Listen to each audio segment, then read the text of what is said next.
ಮೊದಲ ಬಾರಿಯ ಶಾಸಕ ದರ್ಶನ್ ಧ್ರುವ ನಾರಾಯಣ್ಗೆ ಬಂಪರ್ ಆಫರ್. ಡಿಕೆ ಸಂಪುಟದಲ್ಲಿ ಮಂತ್ರಿ ಆಗ್ತಾರಾ ದರ್ಶನ್ ಧ್ರುವ ನಾರಾಯಣ್?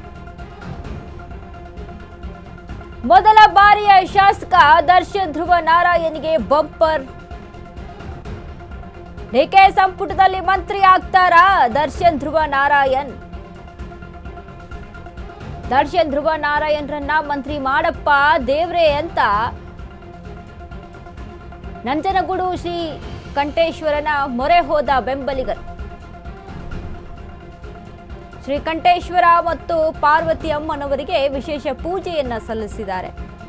ಶ್ರೀ ಕಂಠೇಶ್ವರ ಮಹಾರುದ್ರಾಭಿಷೇಕ, ಸಹಸ್ರ ಬಿಲ್ವಾರ್ಚನೆ ಮಾಡಿಸಿದ್ದಾರೆ. ನೂರಾರು ಅಭಿಮಾನಿಗಳು, ಕೈ ಮುಖಂಡರಿಂದ ವಿಶೇಷ ಪೂಜೆ ನಡೆಯಿತು.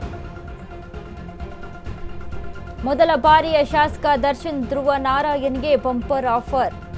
ಬಂಪರ್ ಅಂದ್ರೆ ಅವರ ಬೆಂಬಲಿಗರಿಂದ ಪೂಜೆ ಹವನಗಳು ನಡೀತಾ ಇದೆ. ಅವರಿಗೂ ಕೂಡ ಅವಕಾಶ ಸಿಗಲಿ, ಸಂಪುಟ ಸೇರೋದಕ್ಕೆ ಅವರ ಹೆಸರು ಕೂಡ ಉಲ್ಲೇಖ ಆಗಲಿ ಅನ್ನುವಂಥ ನಿಟ್ಟಿನಲ್ಲಿ ಧ್ರುವ ನಾರಾಯಣ್ರನ್ನ ಬಗ್ಗೆ ಇದೀಗ ನಂಜನಗೂಡು ಶ್ರೀ ಕಂಠೇಶ್ವರನ ಮೊರೆ ಹೋಗಿದ್ದಾರೆ ಬೆಂಬಲಿಗರು.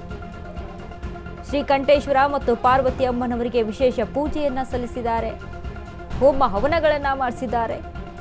ಮಹಾರುದ್ರಾಭಿಷೇಕ, ಸಹಸ್ರ ಬಿಲ್ವಾರ್ಚನೆ ಮಾಡಿಸಿರುವಂಥದ್ದು. ಈಗಾಗಲೇ ಹೊಸಬರಿಗೆ ಅವಕಾಶ ಮಾಡಿಕೊಡಬೇಕು ಅನ್ನುವಂಥ ನಿಟ್ಟಿನಲ್ಲಿ ಕೂಡ ಒಂದಿಷ್ಟು ಚರ್ಚೆ ನಡೀತು. 5 ಜನ ಹೊಸಬರು ಕೂಡ ಹೈಕಮಾಂಡ್ನ ಮೊರೆ ಹೋಗಿದ್ದು ಉಂಟು.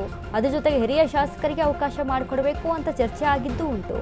ಬಟ್ ಇಲ್ಲಿ ಯಾರಿಗೆ ಅವಕಾಶ ಮಾಡಿಕೊಡುತ್ತೆ, ಯಾರಿಗೆ ಅವಕಾಶ ಮಾಡಿಕೊಡ್ತಾರೆ ಕಾಂಗ್ರೆಸ್ನಲ್ಲಿ ಅನ್ನುವಂಥದ್ದು ಭಾರಿ ಚರ್ಚೆಗೆ ಗ್ರಾಸವಾಗ್ತಾ ಇದೆ. ಒಂದು ಕಡೆ ಈಗಾಗಲೇ ಇರುವಂತಹ ಸಚಿವರನ್ನ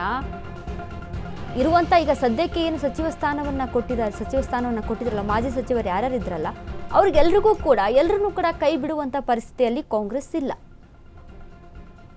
ಯಾಕಂದ್ರೆ ಮುಂದಿನ 2028ರ ಚುನಾವಣೆಯನ್ನ ಗಮನದಲ್ಲಿ ಇಟ್ಕೊಂಡು ಆಗ್ತಾ ಇದ್ದಂತಹ ಬೆಳವಣಿಗೆಗಳು. ಸೊ ಹಾಗಾಗಿ ಅವಕಾಶವನ್ನ ಮಾಡಿಕೊಡುವಂತಹ ಅನಿವಾರ್ಯತೆ ತುಂಬಾ ಇದೆ.